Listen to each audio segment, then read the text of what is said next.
Let's start with an uncomfortable truth.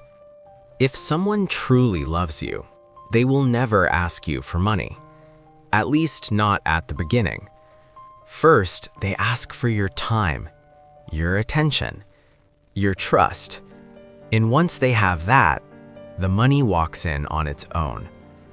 That's a romance scam, not love, a system. And right now, it's one of the most profitable financial crimes in America. In the last few years, more money has been taken through broken hearts than through bank robberies. That's not a metaphor, that's math. At this exact moment, someone is smiling at their phone, reading, "Good morning, my love," with no idea they're stepping into the first phase of a financial transaction.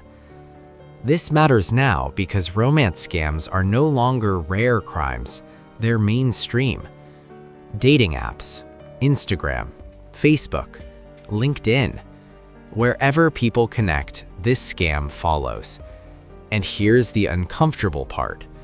Romance scams don't target stupid people. They target emotionally honest people. Let's walk through a story. You're 38. Your job is stable. Your life is quiet. One day, you meet someone online. Conversation feels easy. Nothing rushed, no pressure. Days turn into weeks, weeks into months. They remember small details. They listen. They laugh at your jokes. The irony, that's literally their job. Because romance scams aren't random. They're engineered. There's a script. Phase 1 is connection. No money, just emotion. Phase 2 is exclusivity. You're the only one I trust. Everyone else betrayed me. Phase 3 is distance. They can't meet yet. Visa problems, work emergencies, military deployment. And that's when money quietly enters the room. They never ask directly, never. First comes the story. My funds are temporarily locked. I just need help for a few days. I'll pay you back. At this point, logic doesn't shut off.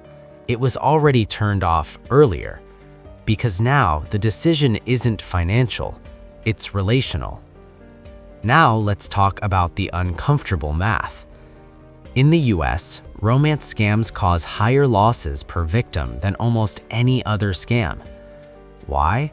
Because credit card limits are finite, but trust has no ceiling. Victims don't send money once, they send it again and again. Small amounts, then slightly bigger ones, then savings, then loans. Every time thinking, this is the last time. The scammer is counting on that. Romance scams aren't one-time thefts, they're slow financial drains. Here's how the money actually moves. Rarely through obvious channels. It goes through gift cards, cryptocurrency, wire transfers, fake investment platforms. You think your money is growing. In reality, it's already gone. Those dashboards, they're just animations. Numbers designed to keep you emotionally invested. Why does this all feel so polished? Because these aren't lone criminals anymore.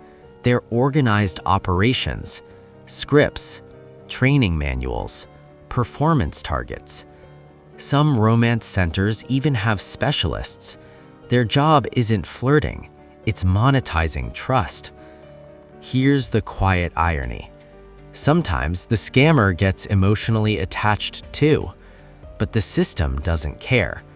When a victim runs out of money, the scammer is replaced. Now compare hype versus reality. Movies show scams as dramatic moments, a big reveal, a confrontation. Real life is quieter. The truth usually arrives late, after the money is gone, and the relationship with it. Victims don't just lose money, they lose confidence in their own judgment. That's why many never report it. Shame is the final lock in the system. Now, zoom out. Romance scams aren't just personal tragedies, they're economic signals. Loneliness is increasing. Digital trust is rising without verification. And financial systems are built for speed, not protection. When money moves in seconds, scams move just as fast. And the future will be even subtler.